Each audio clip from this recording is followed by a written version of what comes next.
वो बहुत बुरा और डरावना है। बहुत सारी ऐसी बातें जो अभी तक लोगों को पता नहीं, वो सब बतानी और ये भी बताना है कि अभी तक क्या हुआ है। मैं पूछ रहा हूँ, ये देश की बेटी नहीं है क्या?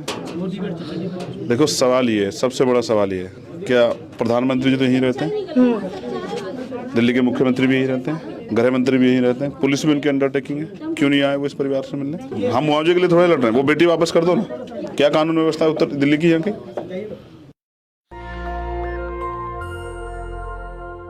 तो आप साफ तौर पर देख सकते हैं कि किस प्रकार से लगातार नेशनल दस्तक पहले ही दिन से दिखा रहा है कि साक्षी गौतम के साथ जो दर्दनाक घटना हुई है, जिसमें आम जनता वहां पर मूक बनकर खड़ी रही और वहां से चली गई। लेकिन सबसे बड़ी बात है, भीम आर्मी के तमाम लोग इस वक्त आपको यहाँ दिखाई दे रहे हैं, ये सभी लोग भीम आर्मी से हैं।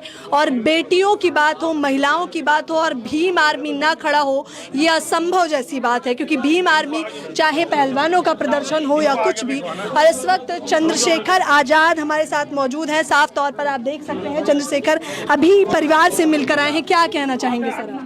हाँ, बहुत कुछ कहना है और जो हुआ है वो बहुत बुरा और डरावना है। बहुत सारी ऐसी बातें जो अभी तक लोगों को पता नहीं, वो सब बतानी और ये भी बताना है कि अभी तक क्या हुआ है। सर, सबसे शर्मनाक ये है कि मीडिया चरित्र हनन कर रहा है साक्षी गौतम का। ये पहला मामला नहीं है, हाथरस का भी यही था। और जहाँ बच्चे वंचित समाज की होती है, मीडिया का यही रुख रहता है और मीडिया का ही नहीं रहता, सबका रहता है। जो पॉलिटिकल टूरिज्म तक खत्म हो गया है। इस परिवार के क्या हालात हैं, शायद अब कोई एक महीने बाद तो कोई पूछेगा भी नहीं। हाथरस कोई उसके बाद गया, आपने देखा कभी कोई गया हो तो एक सिंगल आदमी बताओ। जब तक उनका काम था, जब तक उनको इस पर चर्चा मिली, तब तक लोग गए, जब चर्चा खत्म हुई चले गए।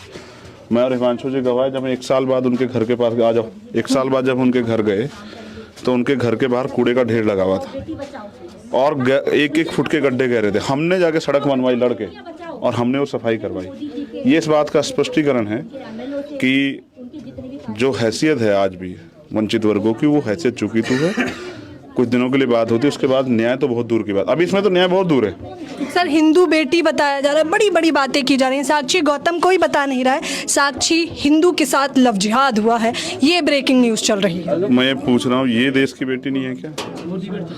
देखो सवाल ये है, सबसे बड़ा सवाल ये है, क्या प्रधानमंत्री जी तो यहीं रहते हैं, दिल्ली के मुख्यमंत्री भी यहीं रहते हैं, गृह मंत्री भी यहीं रहते हैं, पुलिस भी उनकी अंडरटेकिंग है, क्यों नहीं आए वो इस परिवार से मिलने? ट्वीट किया, मुआवजा दिया, मिल गया मुआवजा? आपको जानकारी है इतनी कि मुआवजा मिला नहीं मिला? नहीं मिला, मैंने परिवार से बातचीत करी। बहुत कुछ है, हम मुआवजे के लिए थोड़े लड़ रहे हैं, वो बेटी वापस कर दो ना। क्या कानून व्यवस्था है उत्तर दिल्ली की यहाँ की? जिस दिल्ली की देश की राजधानी में हालत देखा नहीं कि कितने चाकू मारे उसने, उस गुंडे ने। वो तो पुलिस ने पकड़ लिया, हमारे लोग खाल खींच लेते उसकी। ठीक है, हम अपने बच्चों को ऐसे थोड़ा ही वो करवाएंगे। हम देश की सब बच्चों की बहनों के लिए लड़ते हैं और ये जो खिलवाड़ हो रही है हम इसको समझ रहे हैं, इसका जवाब देंगे बहुत जल्द। परिवार से क्या बातचीत करी है, क्योंकि तमाम जनता देख रही है? सामने रखूंगा और नेशनल दस्तक से भी बात करूंगा, एक बार सबके सामने रखे फिर करूंगा बात, आराम से बात करके जाऊंगा। एक मिनट बिटिया, साफ तौर पर ये कह रहे हैं कि परिवार से मिलकर चंद्रशेखर आजाद, जो कि बेटियों के लिए हमेशा खड़े रहते हैं, बेटियों की बात हो और चंद्रशेखर आजाद ना आए, ये नामुमकिन है। परिवार के साथ इस वक्त भी यहाँ मौजूद हैं। भरी गर्मी में शुरू में तो सभी लोग आए थे, लेकिन चंद्रशेखर आजाद अपनी लीगल टीम को लेकर परिवार से बातचीत कर रहे हैं। सर, क्या कहना चाहेंगे, लीगल एडवाइजर के रूप में आप लोग यहाँ पर आए हैं? बिल्कुल, हम पूरी ताकत से लड़ेंगे इस केस को और किसी भी सूरत पर उसको बख्शा नहीं जाएगा। कोशिश करेंगे स्पीडी ट्रायल में विदिन 6 मंथ ये मामला डिसाइड हो और उसको फांसी लगे। जब परिवार फांसी की मांग कर रहा है, क्या ये संभव है? बिल्कुल संभव है। रेयरेस्ट टू रेयर कैटेगरी में ये आता है। आप देखेंगे कितना ब्रूटलिटी से उन्होंने लगातार कंटिन्यू वार किया है। अनकॉन्शियस हो गई है बिटिया हमारी, उसके बावजूद भी वार करता रहा। चाकू उसके गर्दन में घुस गया है, उसको खींचा है फिर बहुत बुरी तरह दोनों हाथों से। यहाँ तक पोस्टमार्टम ये बता रही है कि पेट के अर्जे पुर्जे सब बाहर निकल रहे हैं। हाँ, तो ये रेयरेस्ट टू रेयर कैटेगरी में फॉल करता है। इसी तरह के ऑफेंसेस और इस तरह के ऑफेंसेस में एक सबसे बड़ी बात यह है, कानूनी प्रतिक्रियाएं बताइए सर। इसमें एविडेंस बड़ा क्लियर है। इससे क्लियर एविडेंस हो नहीं सकता, सब कुछ वीडियो में रिकॉर्ड है। अब संविधान क्या करेगा, कानून क्या करेगा, क्योंकि सारा भरोसा मात्र आप लोगों पर टिका है। बिल्कुल, जुडिशियल सिस्टम इसको सजा देगा 100%, ये बख्शा नहीं जाएगा। लव जिहाद का एंगल बता के तो टाला जा रहा है इसे। नहीं, ये तो गलत बात है। बिल्कुल इस तरह से पॉलिटिकल सेटअप में आकर के कुछ लोग, कुछ मीडिया इस तरह की बातें उछाल सकता है, लेकिन ऐसा एंगल नहीं है। ये सीधा सीधा एक अपराध का है और जो एक बहन बेटी के खिलाफ अपराध हुआ है उसका एंगल है। साहिल पर कौन कौन सी धाराएं बनती हैं?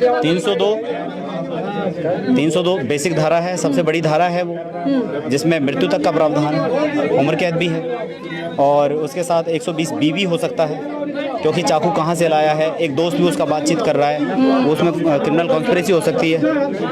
उसके साथ साथ देख लीजिए, साफ तौर पर लीगल एडवाइजर ने तो हमें बताया ही कि किस प्रकार से ये बात। साक्षी की तरह साक्षी मलिक भी इसके लिए लड़ाई लड़ रही है, जिसके लिए आपको भी वहाँ पे देखा गया है। और व्यवस्था होगी, आ जाऊं? ठीक, आ जाओ बेटा, फिर अलग से बात कर लेंगे।